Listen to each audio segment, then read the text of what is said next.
Hai semuanya, kembali lagi bersama saya Isran Muhammad Bakaya.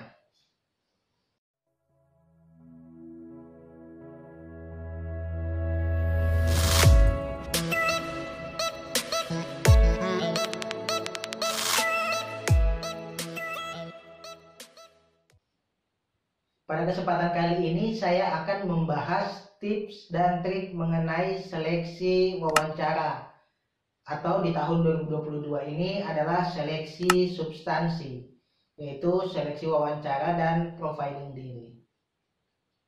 Nah, apa aja sih tips and trik seleksi wawancara ini?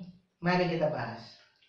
Seleksi wawancara di tahun 2021 dengan tahun 2022 sama teman-teman. Berdasarkan informasi yang saya peroleh, bahwasanya di tahap 1 2022 ini seleksi substansi atau seleksi wawancaranya masih akan dilakukan secara online.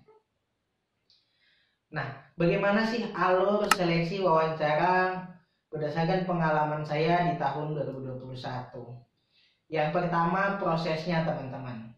Jadi untuk proses wawancara di tahun 2021 itu menggunakan Zoom. Nah, untuk aplikasi Zoom-nya akan dikirimkan oleh pihak LPDP. Kemudian untuk wawancara teman-teman. Nah, kalau di tahun 2021 saya diwawancarai oleh 2 orang teman-teman.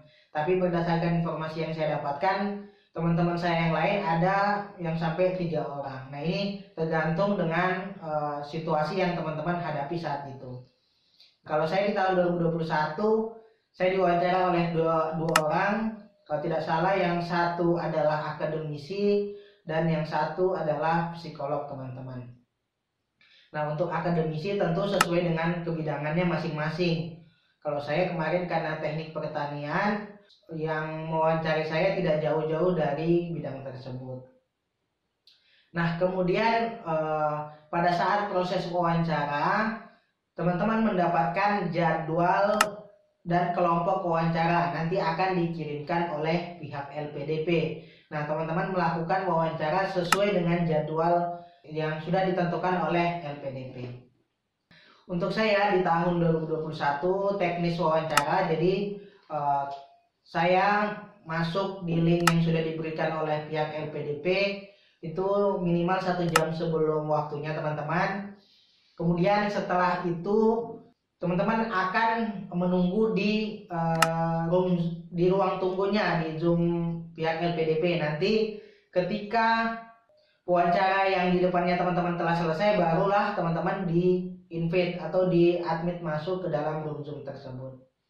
Nah, kenapa teman-teman harus standby 1 jam sebelum wawancara? Alasannya adalah karena setiap wawancara itu kan beda-beda. Ada yang cepat, ada yang lama. Nah, tergantung situasi wawancaranya. Apakah dia sangat tertarik dengan yang pihak yang diwawancara tersebut. Nah, biasanya kalau wawancaranya itu asik, mengalir, biasanya akan lebih lama. Ada yang sampai 1 jam.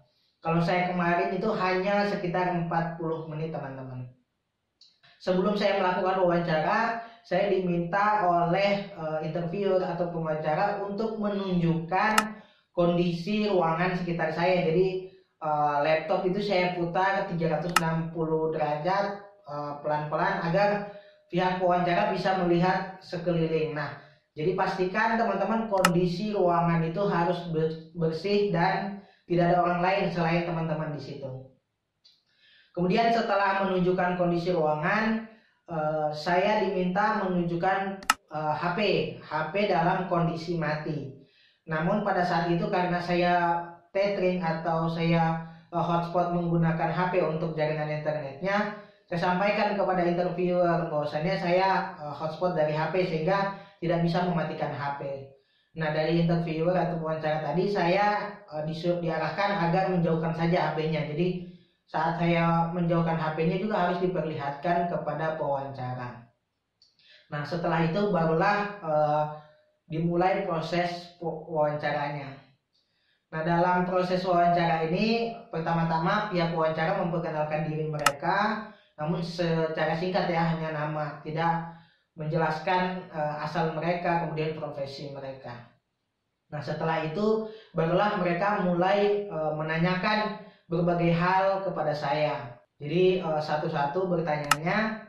Kalau berdasarkan yang saya ingat kemarin itu secara umum saya ditanyakan mengenai pribadi saya, awalnya pribadi, kemudian akademik, kemudian kondisi psikologis serta keluarga teman-teman. Jadi ada 4 itu secara umum. Saya tidak menemukan pertanyaan mengenai hal-hal selain di luar itu. Teman-teman sudah tahu nih teknis wawancaranya. Nah, kisi-kisinya yang ditanyakan kepada saya apa saja? Yang pertama, saya ditanyakan mengenai data diri, kemudian hal-hal yang berkaitan dengan CV pokoknya. Digali secara rinci oleh pihak wawancara saat itu. Kemudian saya ditanyakan mengenai akademik, jadi tentang perkuliahan, kemudian skripsi saya mengenai apa, kemudian apa-apa saja yang sudah saya lakukan saat saya mengikuti kuliah, pernah nggak saya publikasi, mengikuti riset, kemudian organisasi yang saya ikuti, pokoknya ditanyakan secara menyeluruh oleh pihak wawancara. Nah, itu yang bagian akademisi. Nah, setelah yang akademisi saya selanjutnya ditanyai oleh yang dari psikolog. Saya ditanyai mengenai kekurangan dan kelebihan saya, kemudian apa yang membedakan saya dengan peserta lain misalnya. Kemudian saya ditanyakan mengenai kondisi yang paling betul-betul membuat saya terpuruk, kemudian kondisi keluarga, kemudian hal apa yang bisa membuat saya semangat seperti itu. Nah, pokoknya silahkan teman-teman eksplorasi, itulah kisi-kisi mengenai pertanyaan yang ditanyakan oleh pihak LPDP. Nah, tips dan trik untuk teman-teman saat melakukan wawancara nanti.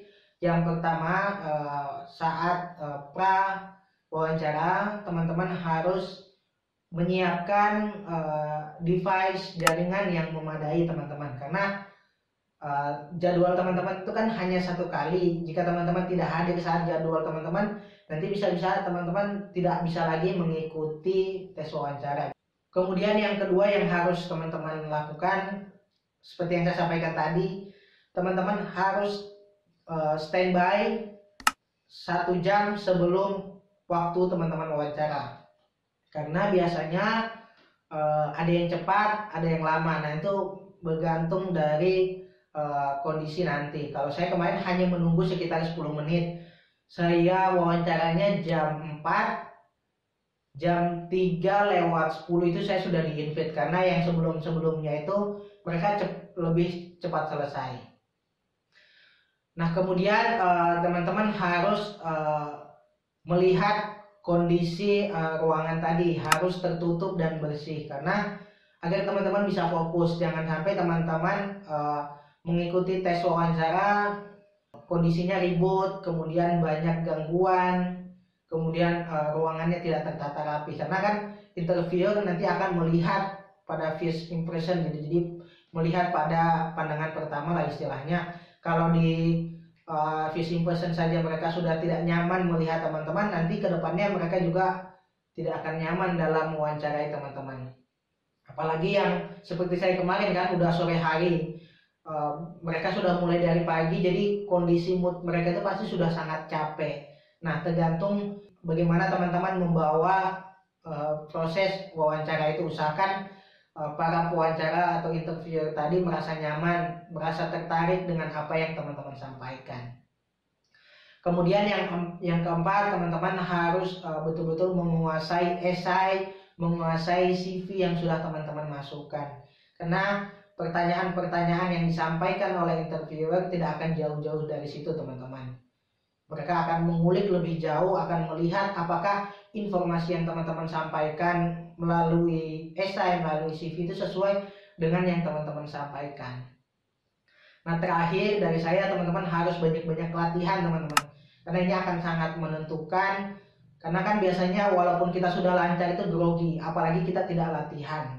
Nah, ketika teman-teman sudah sering latihan, kalau saya dulu latihan secara mandiri, saya latihan menjawab, saya list banyak pertanyaan, saya menjawab di kaca, jadi saya melihat apa yang saya sampaikan tadi. Kemudian juga bisa saya minta tolong teman-teman, biasanya kan saya tinggal di kontrakan tuh, teman-teman saya datang, ketika mereka datang saya minta tolong, tolong tanyakan pertanyaan-pertanyaan ini, nanti saya latihan untuk menjawab. Mereka pasti akan sangat membantu. Atau teman-teman berlatih mengikuti mock up banyak dilakukan oleh para awal di LPDP. Mereka melakukan mock up secara gratis melalui banyak sekali media-medianya. Silakan teman-teman mencari informasi, karena belajar dari pengalaman mereka itu lebih bagus teman-teman. Teman-teman akan sangat terbantu jika belajar dari pengalaman mereka, karena mereka sudah mengalami kondisi itu. Nah, itu aja teman-teman tips dan trik dari saya untuk teman-teman yang akan mengikuti seleksi wawancara. Good luck teman-teman, saya doakan semoga teman-teman sukses, teman-teman bisa menjadi award LPDP di tahun 2022 ini. Sekian dari saya teman-teman, terima kasih sudah menonton. Saya akhiri, assalamualaikum warahmatullahi wabarakatuh.